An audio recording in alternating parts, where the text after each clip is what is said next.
everybody, and welcome to another episode of Unfiltered. I'm your host today, Carrie Ann, and here we have Randy. Hey, Randy. What's going on, Carrie Ann? I'm good. How are you? I'm doing good. Long time no see. You're so extra. And what's up to my bestie, Lennox? What's going on? I'm good. I'm here chilling. All right. So what about chopped liver? Yeah, you're no longer. Carry on. I have to give Lennox a bestie treatment because, him and I can, Dear to our heart. We are dear to our hearts. All right. So anyways, see, you guys talk too much. Yeah. All right, guys, as we were saying, welcome to Unfiltered today. And guys, the topic for today, can we be friends? Can we be friends?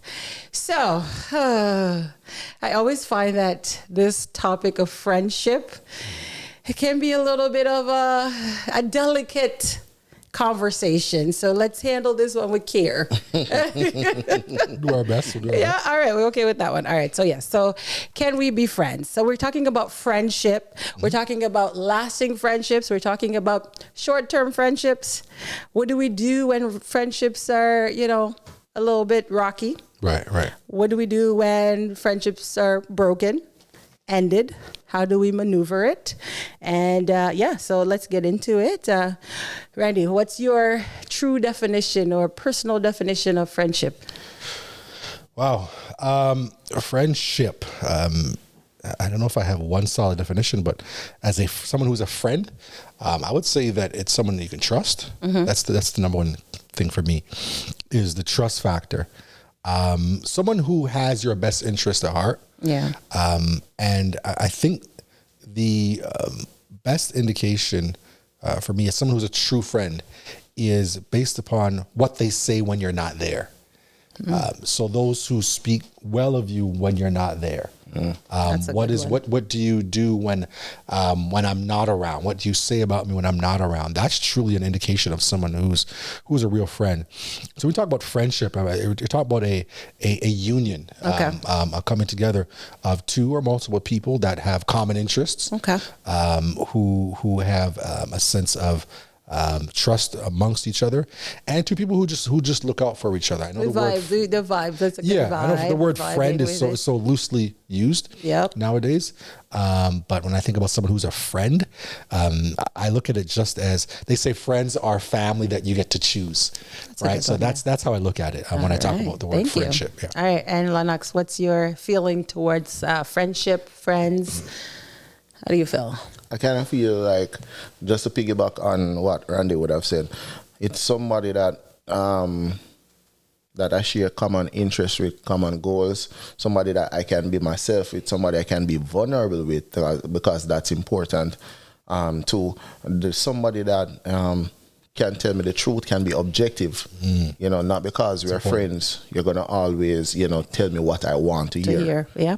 So somebody that will, go hard for me, die hard for me, in the sense where, they are loyal. They're not gonna allow somebody to be talking bad about me, and stuff like that. So that's my definition of friendship. Friendship, loyalty.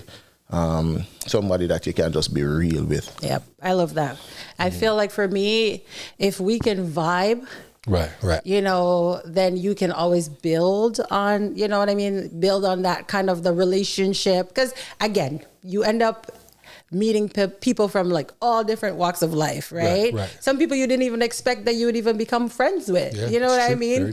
You just end up in certain situation, and then you became friends with somebody that you're like, wow, I never thought for a million years that, me and this person would have ended up being friends or everything like that. So, I know they always say that people come into your life for a reason, a season, and a lifetime. When it comes to friendship, what are the reason?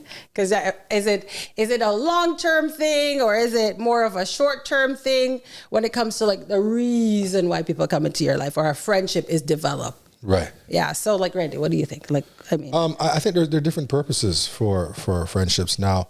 As you alluded to, sometimes it is for a season.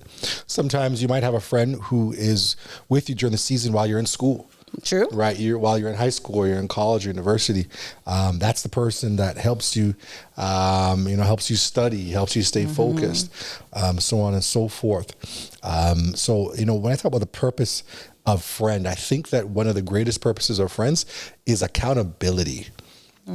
We often overlook that, we want to have friends to have a good time. We just want to have fun with our friends. Right? Back in the day. No, I still think we're back in the day. We like to have fun now. Yeah. Right? We're grown and we got children and we got spouses. We still like to have fun with our friends. But I think greater than just having a good time is having someone who can keep you in check. That's true. Right? Yeah. To me, if you and I are friends, I expect you to hold me accountable. If you see me going off track, I expect you to say, "Oh, Randy, get yourself back on track." So that to me is what I look at, the purpose of friendship. So there's the fun, entertainment. There's also the accountability piece. And it's also good to have someone who can be a confidant. I think especially for us as men, and I'm sure you can attest to this. I don't really just open up to people like that. Yeah. Well, like us girls, the girls just like, you guys just go chat friends. your whole business. You met the girl yesterday, and all of a sudden she's your BFF. Right. Your business. Do not come for us females. Yeah. We don't move that way. But that I was thinking the same thing to what Randy was saying, that I don't think, like, you talk about reasons, seasons, and a lifetime. Yeah. I feel like, especially for men, not to make friendship, gender specific or anything like that, but I kind of feel like for men, like, I've never been in a situation where I look at another guy and say, I want that guy to be my best friend. So do you think that's what females do? We're like, no, so cute. That's a female type of thing. Like, and furthermore, I know a girlfriend may I look. You understand me? I say, I'm looking at a girl and I admire her qualities and I say, I want that girl to be my girlfriend. No, I just feel like a lot of times, guys become friends, it tend to happen, in an accidental, organic type of way. Yeah. Okay. Where, you're ending up saying, yo, Virgin, you're good. Yeah, you're running to him and you probably, for some strange reason, might have an encounter, might have a conversation. And say, see how cool you do. And then, maybe a friendship develop from that. But I don't think, for most guys, they go into a friendship saying, yo, I want him. That guy over there, that sounds kind of, yeah. So first of all, for the disclaimer, girls do not go out there and be like, I want that girl to be my friend. I've seen it. I don't agree with it. For me, I don't think I went out there and be like, oh, I want that girl to be my friend. Friendships develop over a time period, right? Again, common interest, or I guess because I feel like I have friends that I've known like for a very long time. Right. And it was due to maybe say we went to church together, right. Our parents or friends, or you know what I mean? So it wasn't, it just kind of happened, and it's how you end up treating that, or building that friendship that will make it a lasting friendship. But I don't really feel like I was out there be like, that's like kindergarten playground stuff where you be like, can we be friends? Do you want to be my friend? No, I feel it, and I agree with you 100%. I just kind of feel like females are a little bit more intentional about how they go about, acquiring friends. I like the word intentional. Yeah. I agree with that. And I think we look at friendships differently. Yeah. Where it's and I don't mean to pick on the females, but I find that females are far more likely to have superficial friendships. Okay. It's based upon, she does my hair, she's good at it. Oh, that's my friend now. you know what I mean? Yeah, for sure. We're men, because we're not so willing to open up. Yeah. That it takes time. Like, we'll hang out, this. Guys will hang out with a guy, play ball with him every week and don't even know his name. Are you kidding me? This doesn't make sense. True. That doesn't make sense. I have friends to this day. Everything good. That's because you guys do the guys are not communicating. To this day that I know years now. That's not your friend. And I'm a brethren. I'm a brethren, but I just don't know his name because it's just a dude around the corner that you played ball with. Yeah. Right. And it's cool. Well, guys have this unspoken language where it's just like, well, it's Saturday, 3:00. I know he's gonna be there. I'm gonna be there. We're just gonna play. Like, I like us girls where we're like, I'm at work at 3, but I'm at work at 3, but yeah. Whatever. Well, continue. Yeah. On a Saturday when you have nothing to do, right. Yeah. right? And unlike girls, we talk on the phone. Right, men don't do this So kind of thing. I feel like, okay, so with that now, the fact is, all right, I feel like women put in a lot of effort into and a lot of time into our friendships, unlike guys. So I feel like at the end of the day, if a friendship breaks between guys, it doesn't affect you guys as much as it affects us. I mean, I don't know. Yeah. You feel like that? I feel like that. Like for me, I always feel like if something happens in a friendship with my friends, like it affects me so deep because again, we're emotional beings, right? So at the end of the day, I feel like, if something happens within these friendships or whatever, because again, we put so much work into it, and if you end up getting hurt, I feel like you feel a little bit more hurt than a guy would feel. It kind of depends though, like. When we're talking about friends, what level of friendship are we talking about? Are we talking about somebody that I play ball with and hey, you're good, you come kick 2 ball or we play basketball, whatever the case may be, but we're not really. He doesn't know my vision for my life. He's not somebody when me talk to, and somebody when me get advice from, and somebody when me give advice. So would you consider that person to be your friend then? It's just the person that you play ball with.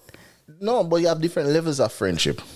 You have different levels of friendship. But like somebody that is dear to me, that we talk, we reason, we laugh together. I'm vulnerable with that person. I don't even like use that word vulnerable. Guys, don't talk about your emotions. But if that person, if for whatever reason that we are no longer friends, I think it hits heavier or harder than somebody that, I just, we're cool. Or it's just, that guy is just cool, I'm a brethren, but not that close. Okay. That's understandable. And you know what? Men may not, you talked about when friendships fall apart, that females take it so hard because they've invested so much into it. We may not show the same level of emotions if there's a relationship or a friendship dissolves. Yeah. But I think for me, I don't have many friends, right? And the few that I call friends, I've known most of them from I was a little child. So it's if that something were to happen, they're almost not even friends; they're almost like family to a certain degree. But I think that it is so hard for men to call someone their friend that, if something were to happen, we may not respond in an emotional way, but we look at it as like the utmost betrayal. It's like when David said, if it were my enemy, I would have been able to handle it. Yeah. We spoke about Ahithophel and how he had betrayed him. But he said it was my own friend, the one that I went to the temple together. Yeah. So just to kind of correct you, sometimes you think that men don't feel it, but like for men, it's just maybe we deal with it. We might deal with it differently, but if you have somebody you call like your brother, and your brother does you wrong. So then how do you maneuver or how do you handle when a true friendship, something happens and with a true friend, and then how do you manage when something happens and now the friendship is kind of on a rocks, dissolved, right? Might actually break up, we're not break, I know, but how do you handle when a lifelong friendship or a friend, something happens between the two of you, and now you probably feel like this person, it's done. I feel like it depends on what caused the situation or what caused the friendship to end. Like, I have no problem calling up somebody if I am wrong and say, I'm sorry, can you forgive me? How can we fix this? How can we move forward? I have no problem doing that. However, it depends on what took place, what happened. Because if it's like the ultimate betrayal, then bro, you have to go your ways and make go mine. What's the ultimate betrayal for you? Yeah, it could be anything. It could be anything. It could be, but I'm just saying that it kind of depends. Like, I'm willing, how do you show that you value a friendship if you're not willing to fight for the friend? That's true. Or fight for the friendship. Yeah. So it's easy to say that somebody's your friend, yet still when they mess up or when you mess up, you allow the friendship to just go right down the tubes, right down the drain. That's one thing. You're not really, you don't really love the person as your friend, but it's a whole different ball game.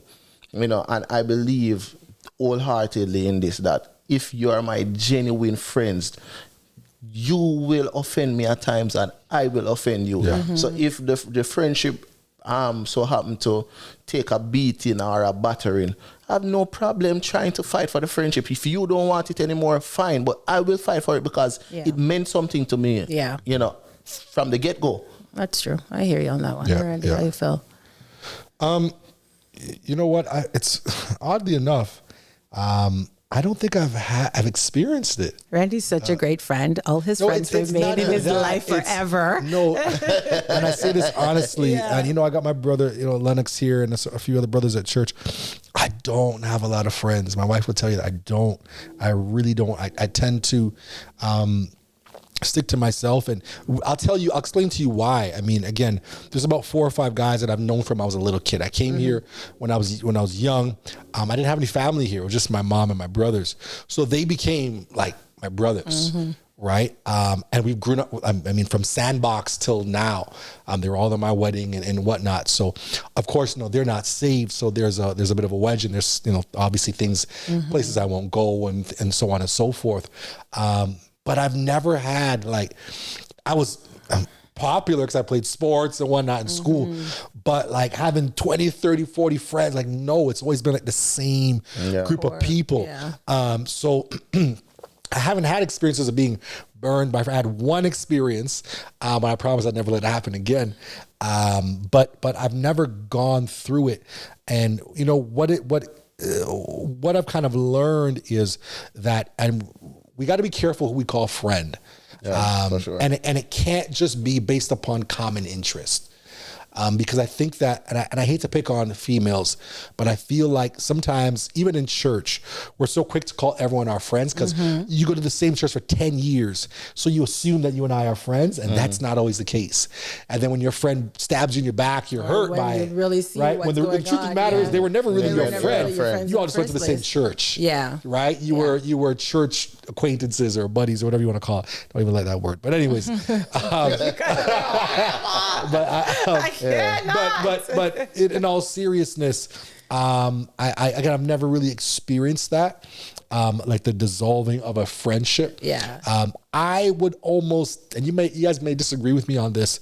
I would almost go as far as to say that certain people who you thought were your friends weren't. Yeah. And that's why certain things happen. And then at this point in time now is when you have to kind of look deep to say, okay, was this person really my friend? Really my friend? Would they have done this if they were really my friend? Because some people you just have a good time with. You can go on vacation with and whatever the case may be. But something arises for you to realize this person doesn't really have my best interest. I can't trust this person. Right. And it's not even to say that we can't hang out ever again. True. But we always talk about red flags in relationships. But there's red flags in friendships too. Yeah. And sometimes, I need to start looking for them. And sometimes they're so bright that in front of our faces. Them. Yeah, that's true. But we just choose not to because of what the benefits of having that friend, right? So then, I know we were talking about, friends who become like family, right? We've seen so many friendships within churches that, they were traveling together, there was sleepovers, there was, these people were like a better word, Bati and bench. What I mean? You wouldn't see one without the other, right? And then something happens, whether it's miscommunication, whether it's hearsay, or whatever happens, and then all of a sudden, the friendship is broken. The families are kind of, iffy. I don't know, Lennox, do you think that if you and I were besties and our entire family used to travel together and everything like that, and we broke up, as our friend. Our friendship is over. Do you think that our families should still be friends? I feel like it depends on the circumstances as well. If it's like you did me wrong and you hurt me to the core, I feel like if we're no longer friends, you can't be friends with my family. Yeah, and that's how I feel. And the reason why I feel that way, at least initially, because I don't want it to be a case where I'm showing up to my family barbecue and you're there because you're friends with my brother still, and now I'm in in my own family home. I'm now placed in an uncomfortable position because you're around. You understand? I feel like at least until we get to the point where we can deal with each other on a civil level, I just feel like, my family should just keep their distance as well. Randy, do you agree? Not entirely, but again, I'm coming from a different perspective. How would you feel looking from that? Yeah, and it's tough because I do believe that, especially if it was a long-lasting relationship or friendship, that sometimes you have relationships that forge. They might be close with your sister, and because something happened between me and that person, to automatically say that you are now no longer allowed to be this person's friend, I have a hard time with it. Although I do believe that there has to be boundaries. I agree. And if you know that me and this person are no longer but you don't feel like you're taking sides though. No, I don't feel like you're taking sides. You almost come like you're a traitor, bro. Why though? It all comes down to the reason. You know that this person wronged me. You know that this person wronged me. And wronged me bitterly. If I can agree that blood should be thicker than water anyway. Well, blood is thicker than water. Okay, for example, one of my brother, obviously not the one that lives with me. I shouldn't have said that. Now we can narrow it down, but continue. That's okay. I have a lot of brothers. All right. My dad had 10 kids. So I have a lot of brothers. So one of my brothers dated this girl. I became friends with her. Right. And they broke up. Should I stop being friends with her? Long time. Right now. Are you kidding me? Yes. But what was the why did was there a breakup? Well, let me not ask you. I can't go into the specifics. Let's not say the why. relationship ended. Was it her fault? No, I don't think it was her fault, whether it's her fault or not. But we end up building a friendship, right? Yeah. Because at the end of the day, you can forgive and forget and move forward. That friendship to yourself, then. But you should keep it to yourself. But you shouldn't inconvenience your brother or put your brother in an uncomfortable emotional state by carrying. Why that girl. is he emotional? It's over. Listen, that's unfair. And at the end of the day, there's the Bible tell you. Two can't walk unless they agree. And can a man serve two masters? Right. Okay, you might love one and hate the other. How does that have to do with? Choose ye this day who you will serve. Which side are you on? Okay, after you stop bopping me over my head with the Bible. No, I'm not. I'm not. But I'm just showing the ideology at work there. That listen, at the end of the day, you're gonna find yourself on one side of the fence. Well, what if I didn't necessarily agree with the reason for the breakup, and I do find this person to be a great person, a good friend? Like, why should I give up my friend because of what? Can I ask you a question? Sure. Would your brother feel uncomfortable? That's not him. You see what I mean? You see, that is a family. Do you see what I mean? Yeah, that's a selfish way of thinking. That's you got to consider. That's not even. All right, let's be serious. If, say, my brother says, I am not comfortable with you being friends with her, maybe I could take a step back. I wouldn't go that far. You're having a barbecue at your house. Your brother's here. Would you invite her? No. Why? Because they broke up. So you understand that there's boundaries. There, of course. I don't have a problem with that. See, that's what I'm saying. I wouldn't say that we would put them together or even if say he has another girlfriend and the other girlfriend is there. I'm not going to be like, hey girl, come over because, wear your tightest skirt because you're going to, no, I'm not being deliberate. The fact is we did end up building a friendship. I don't have a problem with that. So you keep talking about that's what I'm saying. Why should I be penalized? You're a secondary friend. That number one. Let's call it plain as. You're a secondary friend. You would not have been friends with that girl if it wasn't for your brother. You're a secondary friend. Thank you for bringing a great person in my life. I thank you. A secondary friend could never be a primary friend. So that's what I'm saying. Yeah, you wouldn't have been friends with that girl if it wasn't for your brother. So why would you choose to keep a friendship with that girl? Worse in a case where she would have hurt your brother. You know, he's just heartbroken, ain't it, right? Nah, so I'll ask you something. So if you meet your wife because of the friendship of that different. That's a secondary wife. That's I never heard that one before. Secondary friend. You wouldn't have met her if it wasn't for our so it's a secondary wife. Listen, I'm going through all my friends. I'm gonna put you in primary category, secondary, is a tertiary, third. I don't know the word. Top in when you can. No. But what? My point is that you would not have even know that this girl existed. Like she could have been next door to you and you don't even know her. It took your brother having a relationship with this young lady for you to know her and for you to develop a friendship with her. A lot of friendships are built or formed or those interactions. That's how. But at the end of the day, who is more important though? Like your brother or the girl? Well, of course, family comes first, and at the end of the day, if we were all in the same circle, then you make different decisions. For example, if say we always see other people where friendships break up, right? But you end up being friends or still being friends with the other people in the group. So should that person But you do know that your relationship with your brother, if you keep that friendship, you do know that your relationship with your brother will be affected in some way, shape, or form. Because if it is a case where you and your brother used to be close, now he's gonna ask you because he knows that you're still friends with her.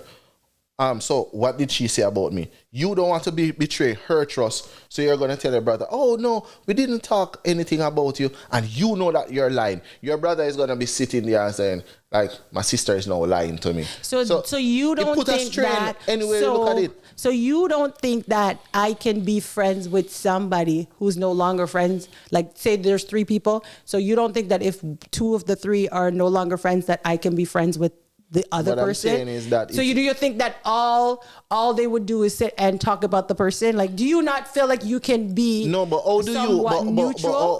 Like we all share things with our friends, with our best friends. Yes, but do you not think that there could be a line? So okay, the 3 of us are friends. Me and you now have a falling out. You don't think that at some point me and Lennox can still be friends? Right. But make sure that there is some form of a boundary that, all right, well, Lennox, we don't hang, but we can't. But how do you carry 2 different secrets, like 2 different set of secrets? He's telling you his secret. But people do that all the time? It shouldn't.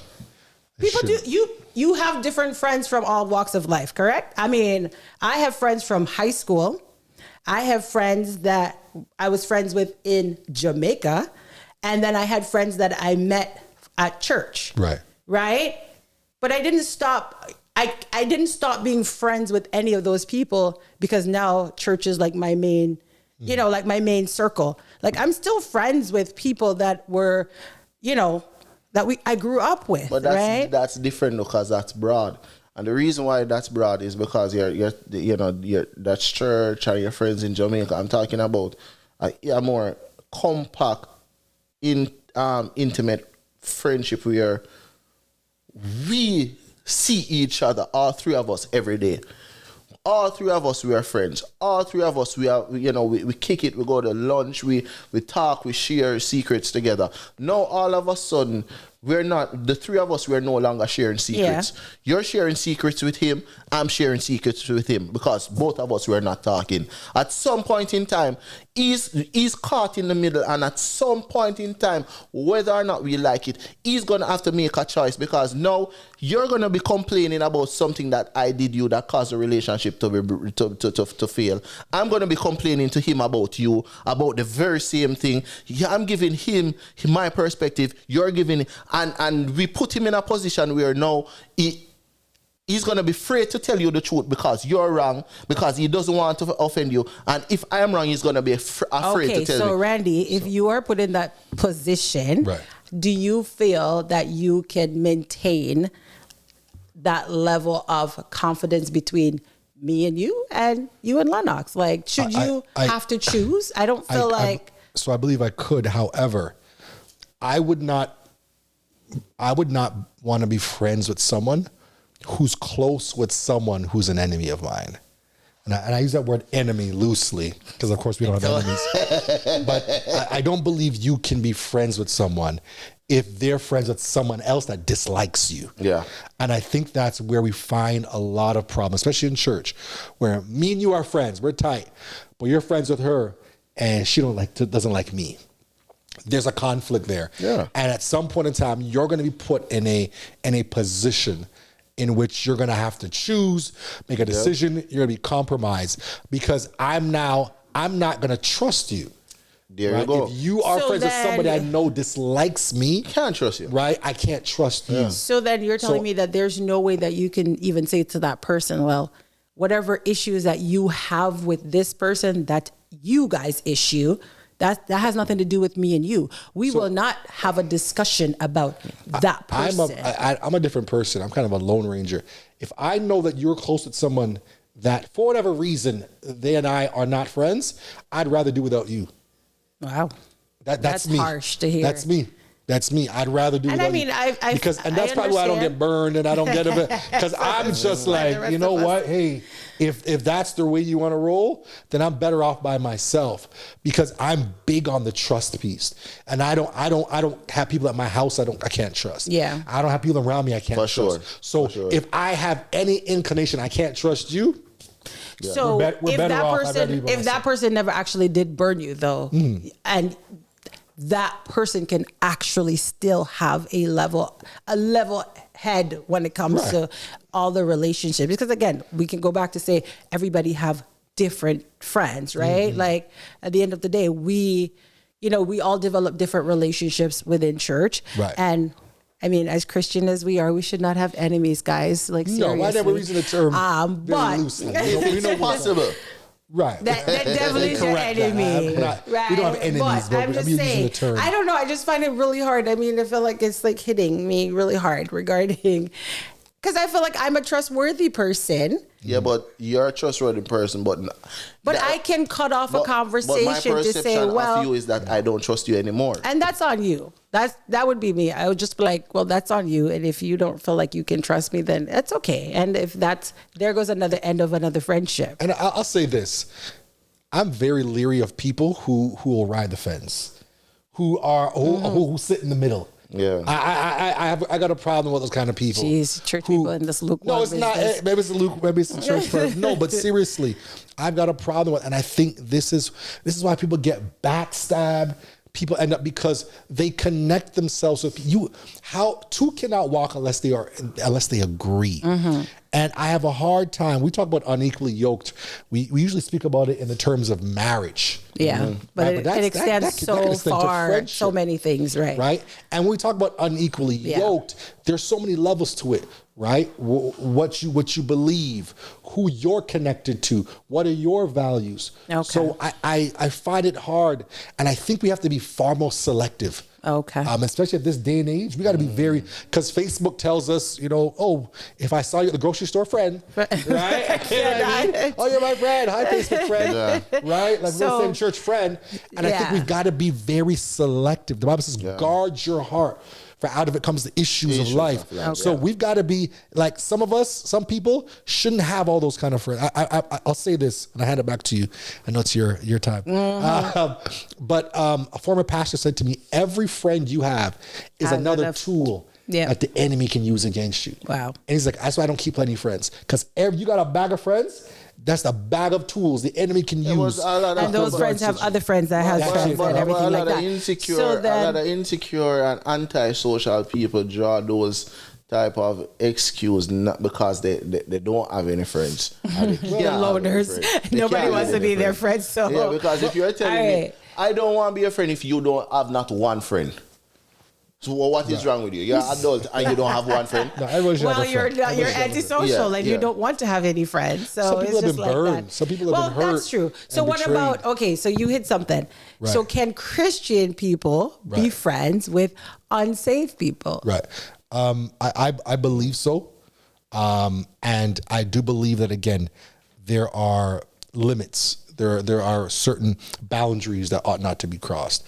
Now, I know a lot of people don't believe that's possible, but the truth of the matter is there are people that will trust their unsaved friends more than they trust their church friends. Yeah, but the truth that's the unfortunate reality. Yeah, the truth of the matter is that I grew up in church, and some of the most intense hurt that I've ever gotten is within the church. Right. You know, I have friends that are outside the church and they don't do me half the stuff that some people within the church that I call friends.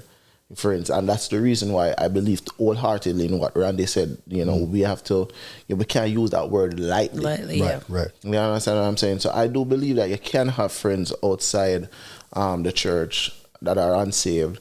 And let's not get it twisted too. Sometimes it's through you that a lot of these unsaved friends become saved. So, so then does that also go on unequally yoked then? I mean, if we're using unequally yoked, if a Christian or the two should not walk unless they agree, if the person outside, should you be giving up your friend? But no. I'm not unequally yoked, because me not keep no friendship with no heathen. Because the Bible says, blessed are those that walk it not in the counsel of the ungodly.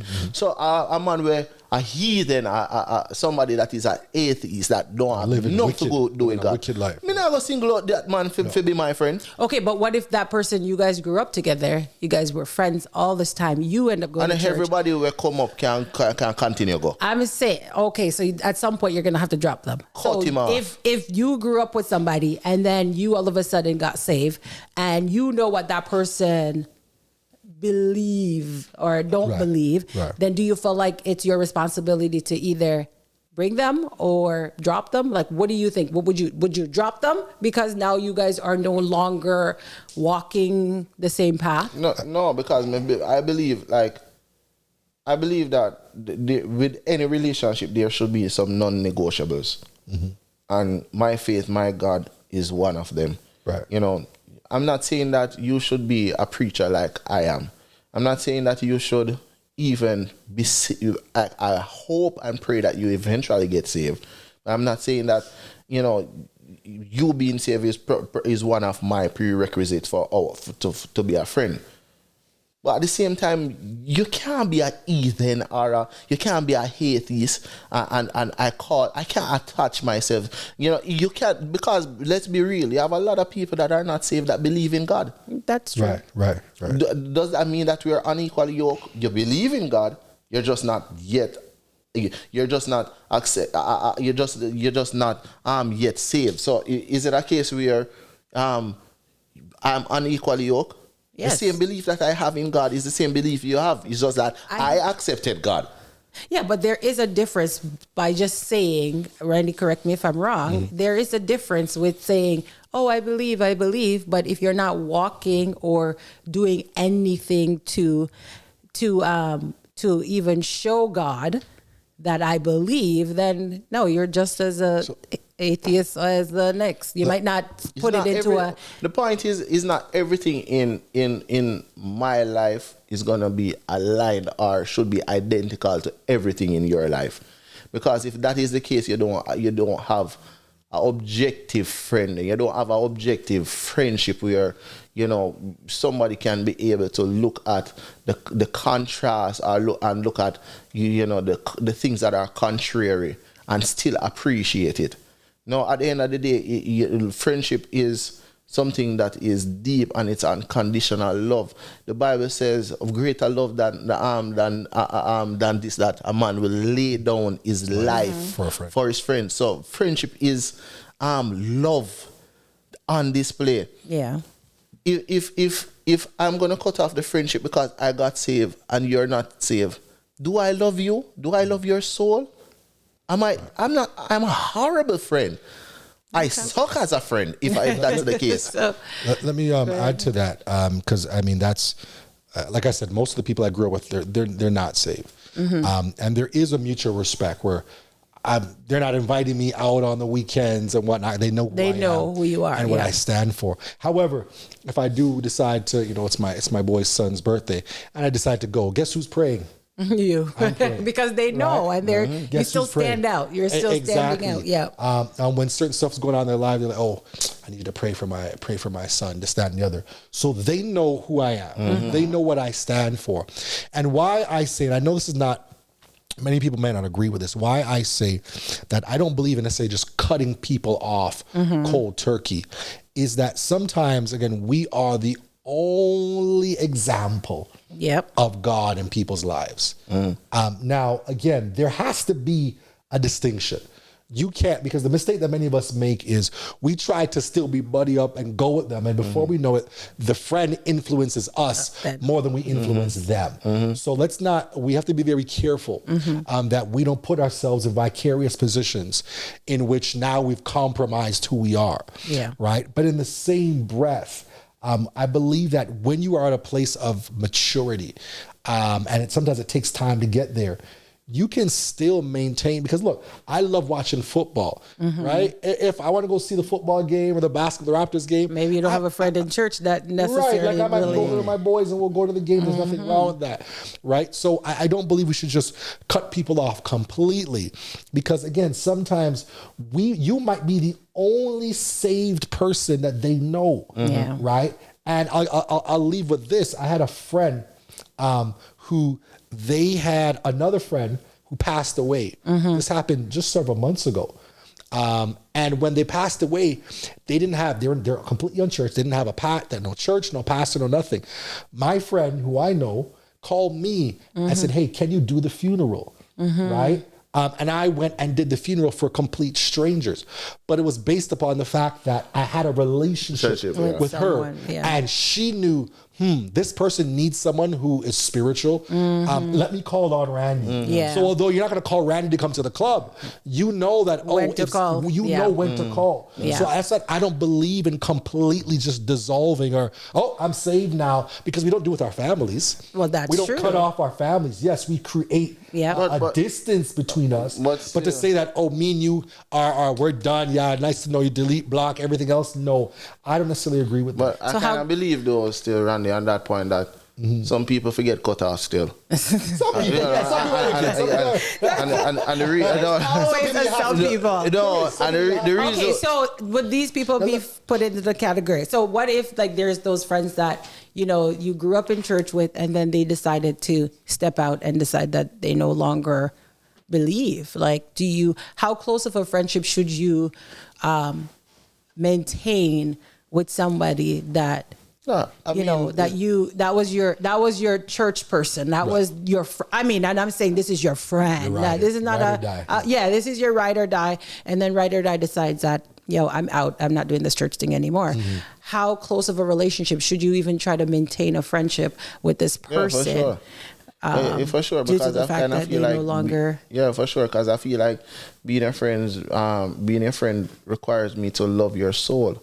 And if I'm gonna love your soul, I'm gonna want to see your soul saved.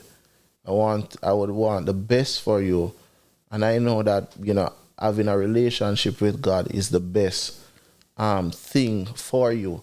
So not because you step out means that I'm gonna cut you off, but I believe that, for me, how I would cut off somebody that is a close friend to me.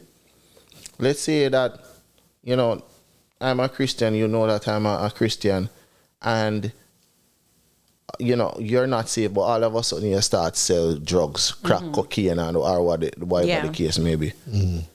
I can't associate with that lifestyle. Right. That's true. And I don't want my kids around that because when them come around and say, Uncle, oh yeah, and my kids calling you uncle and you're a drug dealer. Yo, bro, I'm gonna cut you off for that. So so instead of, do you see that should it be a cutoff or should it even be a conversation? Like, or do Cut you it off like a scissors. using a scissors? Using a scissors. Randy, what do you feel? Yeah, again, and I agree with Lennox that there are certain relationships, friendships that are not beneficial. Yeah. That are going to cause you more damage, more hurt. And let me be real, there are some people in church you should cut off. Yeah. And I know that's we don't because we like you we see like that to you see them every day, every Sunday. We like to act how like, do you cut off? We should going controversial now. I know, like, because you see me walking past somebody. No, like, when I say let me say cut off. Let me elaborate on that term. Yes, you guys are I very don't mean strong that with your you terms. no longer like you see them, you don't say hi.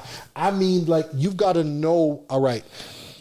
We're cool, but you can't. We're not having Starbucks together. Mm-hmm. We're not going out. You're not coming to my house, and that's okay. Yeah, right. It's we've got to be careful that we don't act as doormats, and no matter what somebody does, we just allow them to come back into our lives, right? So I do believe there's some relationships, even in church, and we need that to we've got to learn know. to Okay, be comfortable. let's draw the line here. We need to learn to be comfortable with drawing those lines and doing those cutoffs. Because I mean, I feel like I do agree. Sometimes for me, I just feel like it's hard because this is somebody that you see every Sunday. This is somebody that you talk to all the time or whatever. But at the end of the day, even though you're in church together, you're still not walking the same path. Is that possible? Yeah, absolutely. Because when we talk about being unequally yoked, we always think about it being unbelievers, right? You could be unequally yoked with somebody who's a oneness apostolic person. You could be in the same church, believe the same thing. Give me some, bro. Still be unequally yoked with that person. Yeah. Right? So it's not just about denomination or value.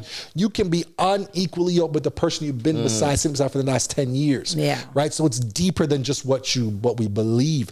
And I go back to say this is why a lot of people and it happens a lot with females. Listen, this is Unfiltered. I cannot tell you how many times I've seen women who's best friends for 10, 15 years, and they let a man come into the picture, and all of a sudden, she stabs you in your back quicker than you could say anything. I know. Right? You want to know if that. And I don't want to pick just on the females. That's okay. We'll give you a pass this time. But you want to know if if she's truly your friend. Let a man come in the picture. Yeah. And you see how quickly she turns on you. I see it all the time in church because a lot of friendships are superficial at best. They will turn on you at the drop of a hat when they find out that man likes the you. early bird catch the most worm, bro. Who's the bird? Who's the worm? I know, but I'm just saying, like, in a context where in a society where we know that females outnumber the males. You find that males are short, and it's not a relationship topic, but you find that genuinely there's a shortage of males, especially in church. Right. You can understand 2-3 females pursuing or wanting one male because really and truly there's not a lot of options there. Right. You understand what I'm saying?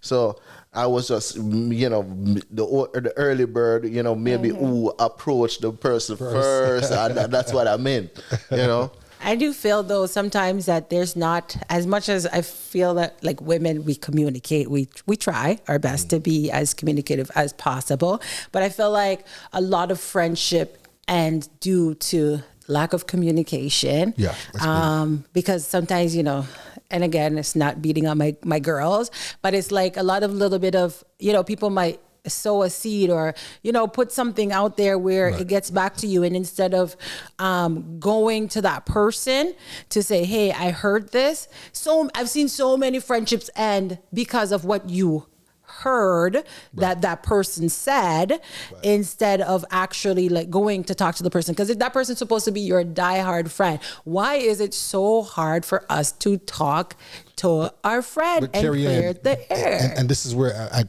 I go back to what I said earlier, where when you really evaluate it, a lot of these people were not real friends. If all it took was for a blow of the wind to tear the house apart, that means the foundation wasn't right. So if all it took was a disagreement for us to fall apart, then we weren't true friends, right? And I think that's what we're seeing a lot in church, because again, same church, 5, 10, 15 years, you assume that's your friend. Yeah, for sure. Right? You assume, and that's not always the case, right? So a lot of these relationships are superficial, and they're just not, they weren't built on the right foundation, right? And plus, the quickest way for me to cut you off as a friend too is if you start to deal with me funny based on something that you heard about me, because we're friends. You're supposed to know me. Exactly. And you're supposed to know what I'm capable of, what I would do, what I wouldn't do. Exactly. Because if somebody comes to me and say, hey, so-and-so, if me and you are friends and they say, oh, Randy or Lennox said this, and if I know you, I'll be like, are you sure? Right. I've been in situations before where, like, for example, like say somebody come and tell me something about Randy that is just totally like contrary to his character and to I'm like, yo, I hear you, but I'm not entertaining it because I know Randy, I know my friend. Man, you should be comfortable enough to go to that person. Yeah. So this is what I heard. Let Randy let me down, but you are not gonna be the one to demolish the friendship, right? Yeah. No, and can I say this? I have a problem with this. If me and Lennox are friends, and you come to Lennox to tell Lennox stuff about me, I've got an issue with that, because I want to know, why do you feel so comfortable going to Lennox? That's true. Right? If me and him are friends, right? Why? And you come and say, oh, Carrie Ann saying, this, that, and the third about you. My question is, why does Carrie Ann feel so comfortable going to you? Because if Carrie Ann knows that we are friends, especially if the person knows and it goes to the point. Right? It goes to the original point that I was making. There's no way I can ever be cool with somebody that is not cool with my friend. That's what the issue lies. There's no way. Not that I'm gonna hate you. Not that I hate you. Not that I'm gonna be mischievous when I see you. We just can't be friends because I know where my allegiance and where my loyalty lies. That's true, and I can agree with that in the sense of too, because now I'm going to put my friends in different categories. Primary, secondary. As crazy as it did sound, right? Because I know, it makes sense. It makes sense, because at the end of the day, as Randy would say, we use that word so loosely, and this is why we all get so offended. We get so hurt because because we put that person in a friend category, when something does happen, we feel like we are so hurt by a friend, but it wasn't really a friend. It was mostly like an acquaintance or, just somebody that you've been around for quite some time. Doesn't necessarily mean that they're your friend, right? And I feel also that you have to watch people that don't celebrate you. People like don't celebrate your accomplishment. If somebody is always negative in their life, why you do this? And maybe I tell you, so you were gonna fail. Yo, watch That's those. Not a friend. Watch those people. Yeah. Your friends are supposed to build you up, right? Yeah. They're supposed to encourage you. But yes, at the end of the day, still giving you great advice, whether you like it or not. Right. Right. But at least being there for you in the long run in all situations, right? At the end of the day, I think that we just have to get to that place of figuring out who's really a friend, who is really just, somebody that, might not necessarily need to be in the friend category. I think we'll have less hurt in the long run if we really start compartmentalizing who is who. And sometimes we have to realize when God wants us alone. There are times, and it's hard, but there are seasons of our lives where God is saying, all right, it's time for me to isolate you. But this is why, for reasons and seasons, right? So and sometimes we're trying to force things. Yeah. And God's saying, no, I'm trying to get you to a place where it's just me and you. And it takes a lot. Everybody wants friends. Everyone wants to have, and I believe that everyone should have at least one person they can confide in. But sometimes it gets very worrisome when you see people who are just dying to have friends, and when to be in every friend circle, it can be very problematic. That's true. So limit your friend group. So I know we're wrapping up because it's already been an hour, guys. I feel like we just sat here for like 5 minutes. Wow. So, but we are, getting there or whatever. But I feel like it is an interesting topic because again, there's so many friendships within churches, friendships outside of church, and how do we maintain that as our lives get busier? And, so I think the way that I would like to wrap this up too is in the sense of how can you encourage somebody now that we're getting older. So this is not high school. This is not, you know what? I can't. Older. Who said? Older, not old. But now that we're getting older, life is getting busier, right? There's so many more responsibilities that are coming along our way, marriage, children, like just life on the whole. We're doing life, right? And, sometimes people might get a little bit, feeling like, oh, we're not friends anymore because you're not there for me. You're not, we used to talk on the phone like every night, and no, we don't. So, like our friendship is breaking up, or, all these different situations. But, it's just a matter of life happening. Right. How do we maintain a great friendship when life is happening? And how do you, try to build on those friendships that you continue to, how do you continue to grow in these friendships? So I feel like I want to wrap that up in that way of what would you say, my friend Lennox? See, I think we're not fully friends yet, but so he's in the secondary friend. I only met him a couple of years. So I thought that I was in the primary zone. I won't even ask where I am. I'm an acquaintance. He's in the top end. So secondary friend. And you shouldn't feel offended that you're working your way up, right? So secondary friend. To be carried out. Do you want to be my friend? So secondary friend, how would you, help the folks out there? How would you help them to maintain a friendship that, with life changes? I feel like any good friend will apply understanding, and any good friend will understand and apply wisdom. Like, for example, if you guys came up together and you're close friends, and now your friend is married, maybe you're not yet married, you have to understand that he's now at a different stage in his life, and the best way to support him is not always having him around or having having his time solely for yourself. You have to understand that he's at a different stage, and the truth is, sometimes if you fight against that stage, you risk destroying the relationship. So I would say just be in the background, supportive, because a true friend will go far but never not return. You understand? So, they will have stuff in their life that, they get preoccupied with, but they are going to always come back home. And that's where the friendship and the allegiance is. So, that's just my few, words of advice. I like that. They might go far, but they will come back home. I like it. I agree with that. Randy? You see, I'll be speeding out wisdom. I'm telling you, write it down. I would say quality over quantity. It's not necessarily the amount of time you spend with that person, but ensuring that the time that you do spend it is quality. I think that, as we all grow and we mature and we have children and different responsibilities, we're understanding that time is very limited. Yes. So, in an effort to maintain those solid friendships, make sure that the time that you spend is quality time. Yeah. Quality time. So it's not gossip.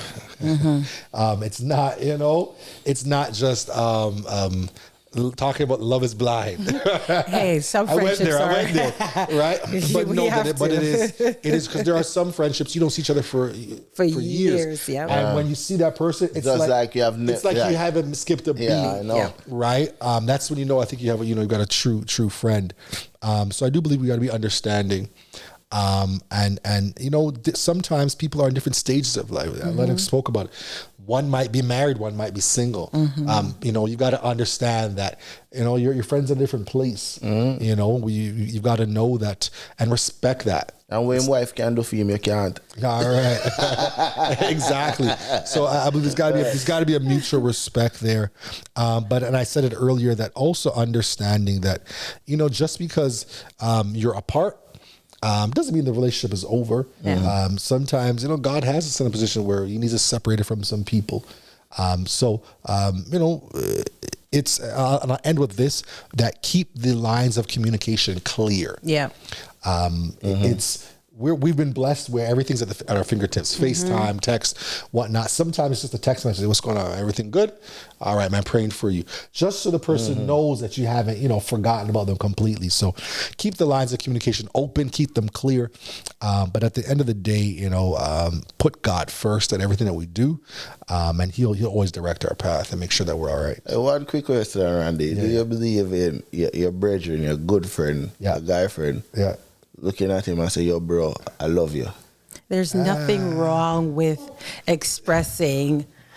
Yeah, I'll tell him, but not like that. Not like that. Yo, bro. not with lip gloss. Yo, bro. You know what it is. Yeah, I love it, bro. Yeah, and it's usually when I'm not going to even do this. I'm like, yo, bro. The fact that you know it, There's nothing wrong with being emotional and showing love to your friend, whether I'm not an emotional person at all. So that's a whole different topic about making sure. Yeah, next topic, Charisse. How do we break down these walls that men have that don't show emotion? All right, so write that down for the next topic. But yes, thank you so much for joining us today. And again, we know that friendship is, it is a strong bond. And when things do go astray, sometimes it's very hard to get it back together, but communication, as these guys said, communication is key. Knowing that, everybody's life is taking different turns, and understanding that and reaching out when you can, and, making sure that you're just, checking in and not feeling jealous about the fact that you haven't heard from this person or, whatever the situation is. So, yeah. So, make sure you communicate, guys. Please try to communicate. Even if the person don't like it, try to communicate. I think that will help a lot of friendships, build a lot of broken ones or fix some broken ones that probably didn't even need to be broken.